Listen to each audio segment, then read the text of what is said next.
How's it going, Wraiths and Ruffians? And welcome to Something a Little Different.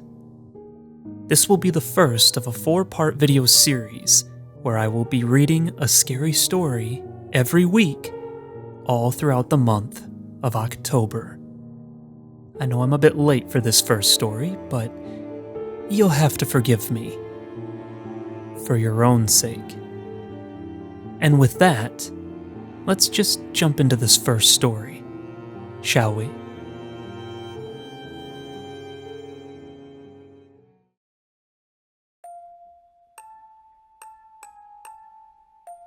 A Face in the Dark, written by Morning Owl. You can find a link to the full story in the description below.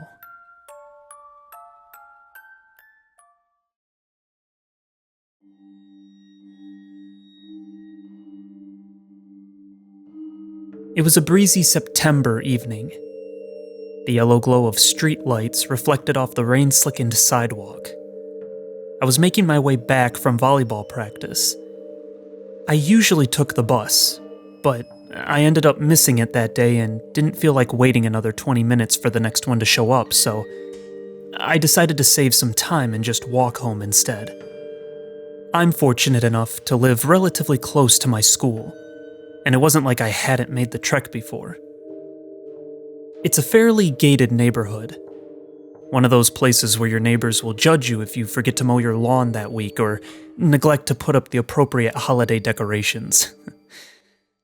Crime is virtually unheard of in these parts, so I, who couldn't have been older than 13 at the time, didn't feel scared walking alone after dark. The only sounds were of crickets and the odd passing car. I checked the time on my phone. It was past 9 o'clock. I still had homework that needed doing, including a report that was due tomorrow morning. I decided to cut the already short walk even shorter by going straight through the park. With the absence of daylight, the quaint little plot of greenery might as well have been a dark forest. The branching cobblestone paths snaked around the dense foliage, converging on a pond at the center of the park. This is where all the soccer moms and their kids usually spend their summer afternoons. All that greeted me now was a circle of empty benches. There were twigs and shriveled leaves littering the pond, disturbed only by the occasional ripple. My sole source of light were a pair of lamp posts positioned at opposite sides of the clearing.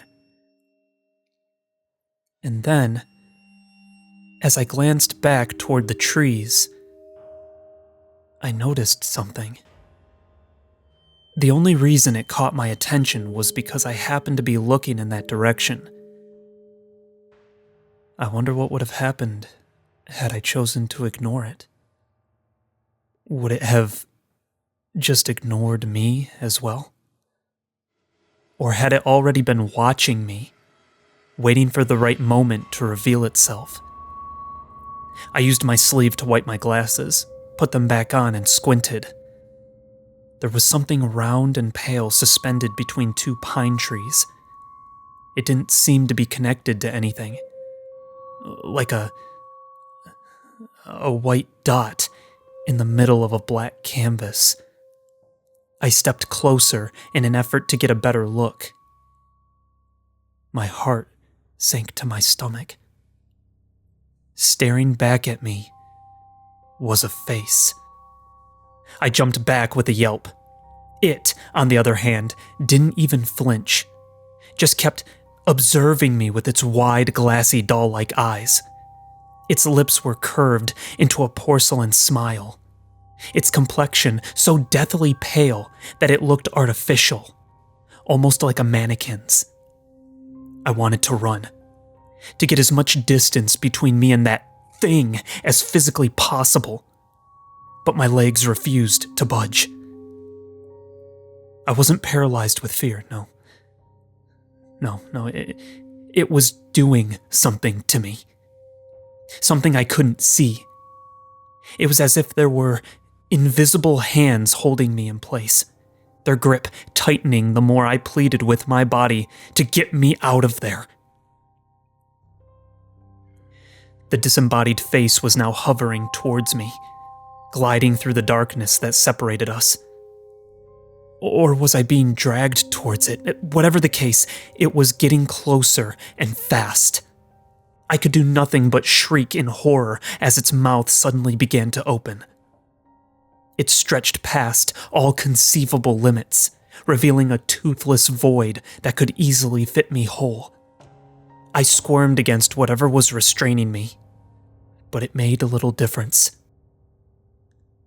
I could see it in its eyes. The satisfaction. The hunger. As its black maw drew ever closer. I've never been a particularly religious person, but someone, or something, must have been looking out for me that night. What happened next was nothing short of a miracle. Just as I had all but surrendered to my fate, I was suddenly yanked back by the waistband of my sweatpants. A large and hairy shadow jumped in front of me, shielding me from the pale apparition's impending approach. Judging by the collar around its neck and the leash it dragged behind, it appeared to be someone's dog. Still in shock, I could only sit there and watch as it faced off against the thing in the woods. Its guttural barks reverberated throughout the park. The owner, an older woman in her 50s, came running not long after. She proceeded to try and help me up while apologizing profusely, immediately assuming that it was her dog that had attacked me. I shook my head and attempted to explain, although I doubt that anything that came out of my mouth sounded even remotely coherent. By the time I managed to formulate a full sentence, the face had disappeared. Only empty darkness occupied the space where it once had been. The most terrifying part? I never found out what that thing actually was. A ghost? A monster? A product of a schizophrenic episode? For all I know, I could wake up one night and spot it grinning at me from across the room. It's been a whole decade since then, and thankfully, nothing like that has ever happened. But I doubt that the paranoia will ever truly go away. Probably doesn't help that my only witness is a literal dog who likely isn't even alive anymore. Still, I suppose that my story does have somewhat of a happy ending. My canine savior went on to father 8 healthy pups that following year. I remember how hard it was to sell my parents on the idea initially, but they eventually caved and we ended up adopting one of them for Christmas. A slobbery little princess we named Rosie. She's actually snoring on the couch next to me as I type this. Though we call her Granny Rosie now. She's turning 9 next month. Hopefully, we'll get to celebrate it. With how uncertain things are in the world right now, you never know.